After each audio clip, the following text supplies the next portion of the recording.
السلام عليكم، مساء الخير. أنا محمد ربيع معاكم. هنتكلم في قضية واحدة وهتاخد مننا وقت كبير أو حلقات كتيرة، سواء الناس حبت الموضوع أو ما حبتش الموضوع. أنا يعني واحد من الناس بعمل اللي عليه قدام ربنا. هعرفكم قد إيه الشعب اليهودي الصهيوني، قد إيه شعب ظالم، وقد إيه شعب فاسد، وقد إيه شعب متعطش للدم وقاتل. وزي ما مكتوب عنه في التلمود: كل من هو غير يهودي فهو غويم، قتله قربة إلى الله. غويم ده يعني حيوان، يعني كل من هو غير يهودي هو حيوان، قتله قربة إلى الله. فأنا هكلمكم عن المجازر والفظائع اللي عملوها من أول دخولهم فلسطين أرضنا الحبيبة لحد أكتوبر، والأسرى بتوعنا اللي خدوهم في حرب 73 وعملوا معهم إيه. هنمر بحاجات كتير جدا وفظائع. يعني الشباب الصغير، لو يعني شباب مهتم وبعيد عن التيك توك والكلام ده، هيصعق لما يسمع الحاجات دي من روايات كتير جدا، منهم مذكرات الفريق الكبير سعد الدين الشاذلي الله يرحمه. يعني هنبدأ بحاجة معانا وهي موضوع غزة، موضوع فلسطين. بداية الحرب من الأول خالص كان طبيب مصري بيحكي اللي حصل له. يعني طبيب مصري بيحكي اللي حصل، كان هو أحد الأطباء وأحد الجاليات الطبية اللي موجودة في فلسطين في الوقت ده، في غزة يعني. فبيقول إيه؟ بدأ البريطانيون والفرنسيون في قصف غزة من البحر. الجماعة البريطان والجماعة الفرنسيين بدأوا بيشكلوا جبهة واحدة مع اليهود زي ما بيحصل دلوقتي في قصف غزة من البحر. تمام؟ الجماعة اليهود دخلوا من البر، يبقى الفرنسيين والبريطانيين بيمهدوا لهم الضرب، أو بيمهدوا لهم الدخول البري. فبقولي بقى إيه؟ أنا كنت في البيت لما سمعت الميكروفونات بتدور في الشوارع وبتطلب من كل الرجال بين سن 16 وسن 60 إن هم يخرجوا من بيوتهم ويتجمعوا في ساحة البلد غزة، في ساحة غزة. تمام؟ وإن اللي مش هيسمع الكلام ده هنقوم بإعدامه. فطبعا هو زيه زي الناس، خرج مع مع الأهالي. بس في حد نجاه، هو كان عارف إن هيحصل عملية إعدام كبيرة. إن كان في رئيسة ممرضات في بعثة الأمم المتحدة قالت لليهود ده طبيب بتمسكوا ليه؟ سيبوه. فطبعا خافوا منها، تمام، لأن هي أحد أفراد الأمم المتحدة وما ينفعش طبعا هيعملوا مشاكل، لأن كده كده الأمم المتحدة اللي بتدعمهم. يعني ما يغركش موضوع إن اللي بيحصل دلوقتي في غزة وفلسطين إن قرار وقف إطلاق نار ودخول المساعدات والكلام ده، لا لا لا، كل ده هم بيضحكوا علينا. قسموهم لثمان مناطق. كان هو في منطقة اسمها المنطقة التامنة، ودي منطقة الخطرين اللي هم هيعدموا. تمام؟ وده ايه؟ ده لمجرد ان هم شباب. يعني هو بيقول في المذكرات لمجرد ان هم شباب.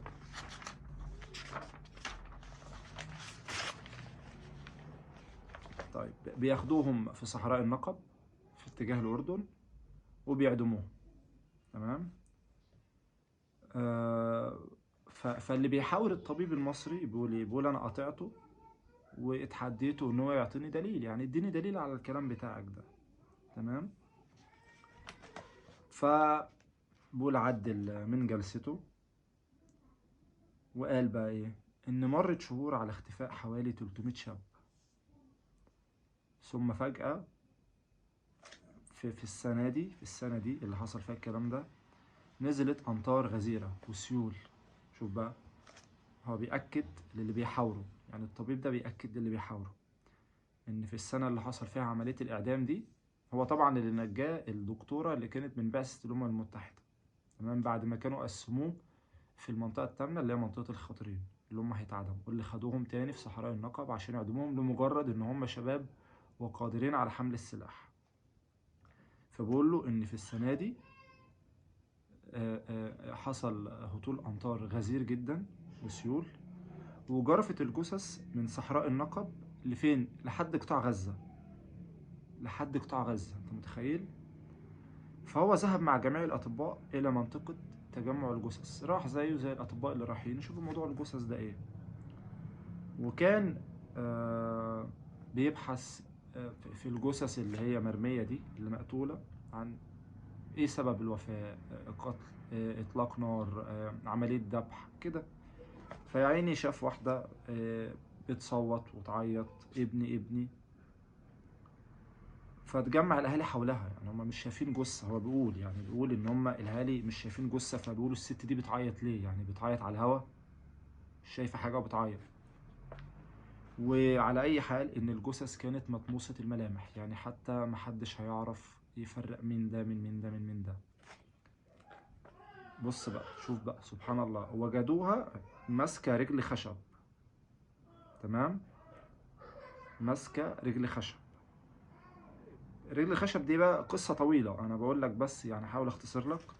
اليهود لما دخلوا غزه، الستات خافوا على الذهب بتاعهم، فخلعوا الذهب. تمام، وطلبوا من ابن هذه السيدة اللي في غزة، وكان ولد أعرج، إن هو يخفي الذهب في رجله الخشب. شوف بقى، شوف الأقدار. فالأم لقت الرجل الخشب دي، وقعدت تنبش لحد ما استخرجت الذهب بتاعهم. وكانوا الجميع بيقول لك في عز شبابهم، يعني في عز شبابهم أخدوهم قدام أعين أهاليهم. وسبحان الله أعدتهم السيول إلينا هكذا جثثا متعفنة.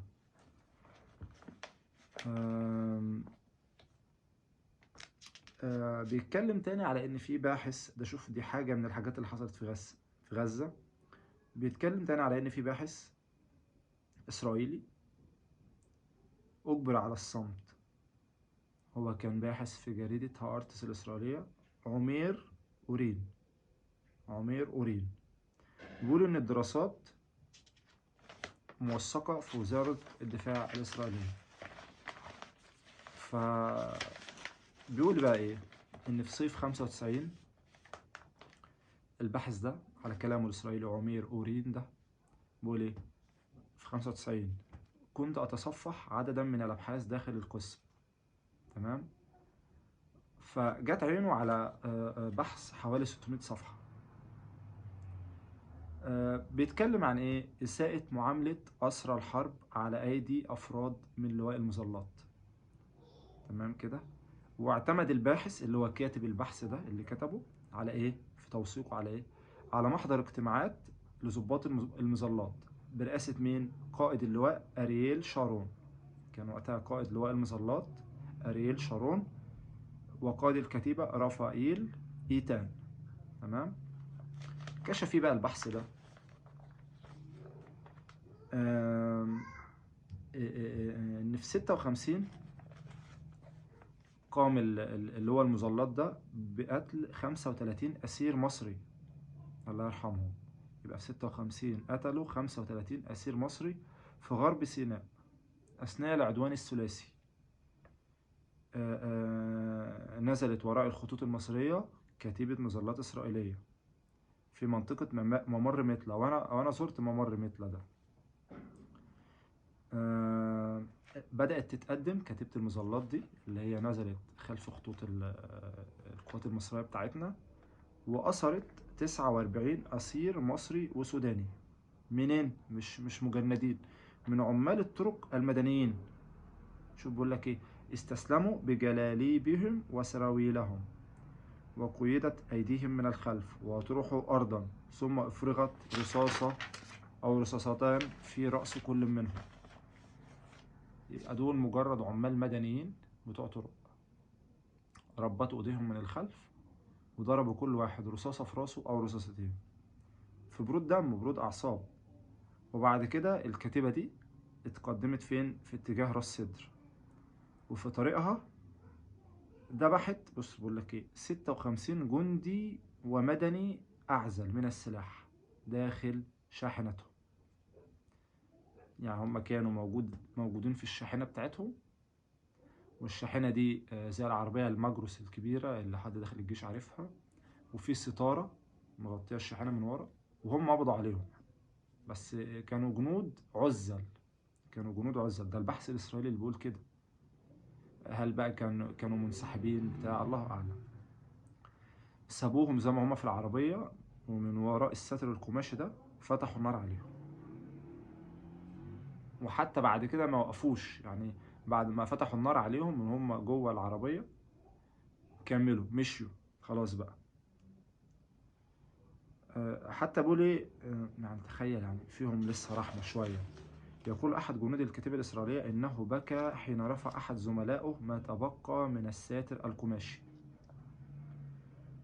تمام كده. هو في الآخر بيقول إن الجنود دول كانوا استسلموا فين؟ في راس سدر، في راس سدر.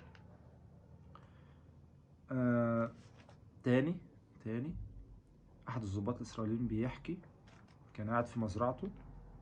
تمام. واحد الضباط دول بيقول لك بيربي الخيول وكده. هيحكي دلوقتي يقول ايه. كان بيتكلم قدام قناة الجزيرة بمنتهى الحرص والتحفظ، بس هو بيعترف بالمجازر اللي حصلت، وبيحاول يبرر مبرراته، بيدور على مبررات. ايه بقى؟ هو بيتكلم على الجريمة اللي حصلت بتاعت راس صدر دي قدام قناة الجزيرة. بيقول: كل من علم بها اعتقد أنها جريمة وأنها قبيحة، ولم أجد أحدا يوافق على ما حدث، ولكن الظروف التي أحاطت بنا كانت في غاية الخصوصية. كانوا 300 من جنود المظلات على بعد 200 كيلومتر خلف خطوط العدو اللي هو الجيش المصري. كان المصريين حولنا من جميع الاتجاهات. ده هو بيقول ومفيش امدادات. تمام. بيقول لك ايه بقى، شوف المبرر بيقول لك ايه. بيقول لك احنا ما كانش معانا ميه، ولا كان معانا اكل، ولا كان معانا حاجه. يا اما احنا كنا ناخدهم معانا كأسرى ومش هنعرف نتحرك بيهم، دول حاجه وستين، واحنا معناش اصلا ميه ولا اكل، وهيموتوا كده كده من العطش فقتلناه. هو بيقول كده، بيقول كده. فالمحاور بيقول له ايه، بيقول له دي محاولة تبرير لا يمكن قبولها على الإطلاق حتى في ظروف الحرب. تمام. أنا بحاول أختصر لكم على قد ما أقدر، في حاجات هنا فظائع يعني لا يمكن تتخيلوها. في عقيد تاني متقاعد صهيوني بيحكي بيقول ايه، إن كان قائده المباشر القاتل صاحب الضمير المعذب، الذي صرح بعد ذلك بفعلته تلك بأنه على استعداد لأن يفعلها مرة أخرى. يبقى العقيد المتقاعد ده بيقول ايه؟ بيقول إن القائد بتاعه وقتها كان راجل ظالم، وقال لهم إن هو على استعداد إن هو يعمل الموضوع ده مرة تانية، مفيش مشكلة فيه. كان مين بقى؟ مين ده؟ بص، جنرال متقاعد اسمه إيريه بيرو. إيريه بيرو كان وقتها برتبة رائد، يعني كان وقت المذبحة دي بتاعت الجنود المصريين بتوعنا العزل اللي اتضربوا في العربية، كان إيريه بيرو ده برتبة رائد، وكان قائد صاحب سمعة سيئة هما بيقولوا. وشوف بقى ايه، مرتبطة سمعته دي، مرتبطة بمذبحة صبرا وشتيلة كمان. تمام. وبواحد كمان اسمه رافائيل ايتان، ده كمان بيقولوا كان قائد وصاحب سمعة أسوأ.